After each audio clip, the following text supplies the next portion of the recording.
नमस्ते बच्चों, आज हम हिंदी में यह पाठ पढ़ेंगे। पाठ 6 चच्चा छक्कन ने चित्र टांगा। बच्चों, इसके लेखक हैं इम्तियाज अली ताज। अब इस पाठ में क्या है इसके बारे में संक्षेप में इधर दिया गया है। प्रस्तुत कहानी में लेखक ने हास्य के माध्यम से ऐसे व्यक्ति का चित्रण किया है जो खुद ठीक से काम नहीं करते, वे ही सारा काम करते हैं, इसका केवल दिखावा करते हैं। बच्चों, पढ़ रही सुनो ध्यान से। चच्चा छक्कन कभी कभार कोई काम अपने जिम्मे क्या ले लेते हैं, घर भर को तिनगी का नाच नचा देते हैं। ये कीजो वो कीजो, घर बाजार एक हो जाता है। दूर क्यों जाओ, परसों की ही बात है, दुकान से चित्र का अभी चौखटा लगकर आया। उस वक्त तो वह दीवान खाने में रख दिया गया।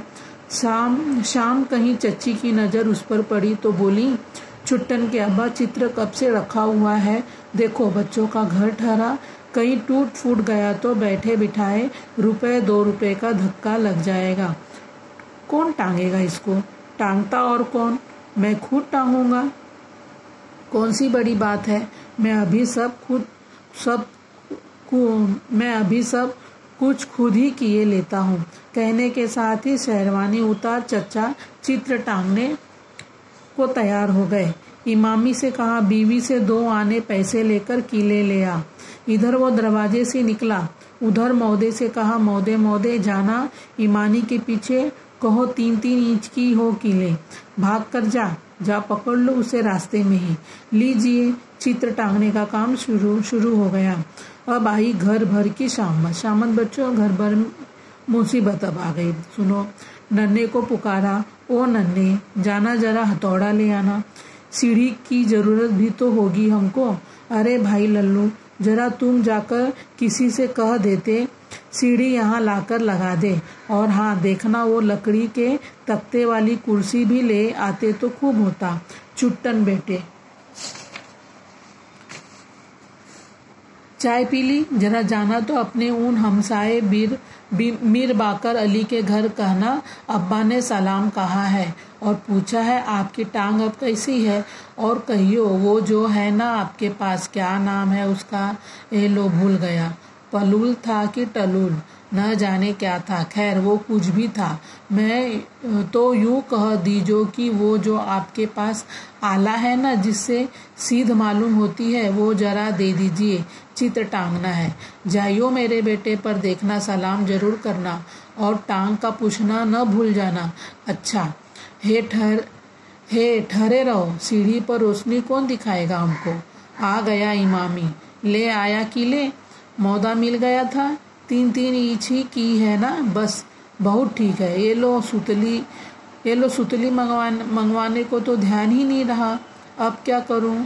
जाना मेरे भाई, जल्दी से हवा की तरह जा, और देखो बस 1-1.25 गज हो सुतली, न बहुत मोटी हो न पतली, कह देना चित्र टांगने के लिए चाहिए।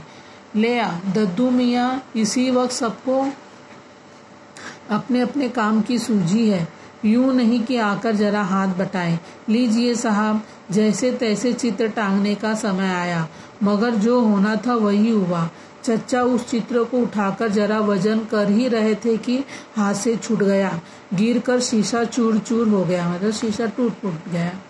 हाय हाय कहकर सब एक दूसरे का मुंह ताकने लगे। चच्चा ने अब किरचों टुकड़ों को उठाना चाहा कि शीशा उंगली में चुभ गया, खून की धार बहने लगी। सब चित्रों को भूल अपना रुमाल ढूंढने लगे। रुमाल कहाँ से मिलेगा? रुमाल था शेरवानी की जेब में, शेरवानी उतार कर न जाने कहाँ रखी थी। अब जनाब घर भर ने चित्र टांगने का सामान ताक पर रखा और शेरवानी की ढूंढाई होने लगी। चच्चा कमरे में नाचते फिर रहे हैं, कभी इससे टकराते कभी उससे। सारे घर में से किसी को इतना ख्याल नहीं कि मेरी तो शेरवानी ढूंढ निकाले, और क्या झूठ कहता हूँ, कुछ 6 आदमी हैं और एक शेरवानी नहीं ढूंढ सकते।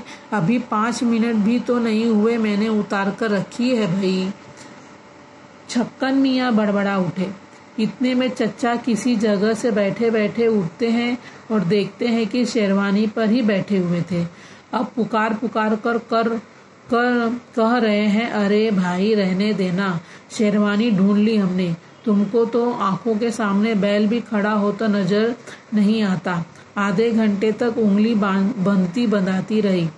नया शीशा मंगवाकर चौखट में जड़ा और 2 घंटे बाद फिर चित्र टांगने का सिलसिला शुरू हुआ। औजार आए, सीढ़ी आई, चौकी आई, मोमबत्ती लाई गई। चच्चा जान सीढ़ी पर चढ़ रहे हैं और सारा घर अर्धवृत्ताकार की सूरत में सहायता करने को कील कांटे से लैस खड़ा है। 2 आदमियों ने सीढ़ी पकड़ी तो चच्चा जान ने उस पर कदम रखा। ऊपर पहुंचे। एक ने कुर्सी पर चढ़कर कीलें बढ़ाई, एक कील ले ली। दूसरे ने हथौड़ा ऊपर पहुंचाया कि कील हाथ से छूटकर नीचे गिर पड़ी। खिसियानी आवाज में बोले, ए लो, अब एक कील हाथ से छूटकर गिर पड़ी, देखना कहाँ गई। अब जनाब सबके सब घुटनों के बल टटोल टटोल कर कील तलाश कर रहे हैं और चच्चा मियाँ सीढ़ी पर खड़े लगातार बड़बड़ा रहे हैं। मिली? अरे ढूंढा? अब तक तो मैं 100 बार तलाश कर लेता। अब मैं रात भर सीढ़ी पर खड़ा खड़ा सूख जाऊंगा। नहीं मिलती तो दूसरी ही दे दो अंधों। यह सुनकर सबकी जान में जान आती है। तभी पहली कील मिल जाती है। अब कील चच्चा जान के हाथ में पहुंचाते हैं तो मालूम पड़ा कि हथौड़ा गायब हो चुका है। ये हथौड़ा कहाँ चला गया? कहाँ रखा था मैंने? उल्लू की तरह आंखें फाड़े मेरा मुंह क्या ताक रहे हो? 6 आदमी और किसी को मालूम नहीं कि हथौड़ा मैंने कहाँ रख दिया। अब हथौड़ा मिला तो चच्चा ये भूल बैठे कि नापने के बाद कील गाड़ने को दीवार पर निशान की जगह लगाया था। सब बारी बारी कुर्सी पर चढ़कर कोशिश कर रहे हैं कि शायद निशान नजर आ जाए। हर एक को अलग अलग जगह निशान दिखाई देता है। आखिर फिर पटरी ली और कोने से चित्र टांगने की जगह को दोबारा नापना शुरू किया। चित्र कोने से 35 इंच के फासले पर लगा हुआ था। 12 और 12 और कितने इंच? और बच्चों को जबानी हिसाब का सवाल मिला। ऊंची आवाज में सभी ने सवाल हल करना शुरू किया और जवाब निकला तो किसी का कुछ था और किसी का कुछ। एक ने दूसरे को गलत बताया। इसी तू में बच्चों बहस, आपस में बहस करने लगे। इसी तू में सब भूल बैठे कि असल सवाल क्या था। नए सिरे से नाप लेने की जरूरत पड़ गई। चच्चा ने अब सुतली से नापने का इरादा बनाया और इस चक्कर में सुतली हाथ से छूट गई और चच्चा आ गिरे जमीन पर। कोने में सितार रखा था, उसके सारे तार चच्चा जान के बोझ से एकदम झंझनाकर टुकड़े टुकड़े हो गए। बहुत मुश्किलों के बाद चच्चा जान फिर से कील गाड़ने की जगह तय करते हैं। बाएं हाथ से उस जगह कील रखते हैं और दाएं हाथ से हथौड़ा संभालते हैं। पहली ही चोट जो पड़ती है तो सीधी हाथ के अंगूठे पर। चच्चा सी करके हथौड़ा छोड़ देते हैं। वह नीचे आकर गिरता है किसी के पांव पर। हाय हाय, उफ ओ, और मार डाला शुरू हो जाती है। अब नए सिरे से कोशिश शुरू हुई। कील और आधा हथौड़ा दीवार में और चच्चा अचानक कील गड़ जाने से इतनी जोर से दीवार से टकराए कि नाक ही पिचक कर रह गई। कोई आधी रात का वक्त होगा। जैसे तैसे चित्र टंगा, वो भी कैसा टेढ़ा मेढ़ा और इतना झुका हुआ कि अब गिरा कि तब गिरा। चच्चा के सिवा बाकी सब थकान से चूर नींद में झूम रहे हैं। चच्चा धम से उतरते हैं तो कहारी गरीब के पाँव पर पाँव। वो तड़प कर चीख उठी। उसकी चीख से चच्चा परेशान तो हुए मगर दाढ़ी पर हाथ फेर कर बोले, इतनी सी बात थी, लो चित्र भी लग गया। अब इस काम के लिए लोग मिस्त्री बुलवाया करते हैं। देखो बच्चों, अभी चित्र इनका कैसे टांग गया। इतना मेहनत करने के बाद पूरे घर भर मेहनत की और ये टेढ़ा मेढ़ा चित्र टंगा है।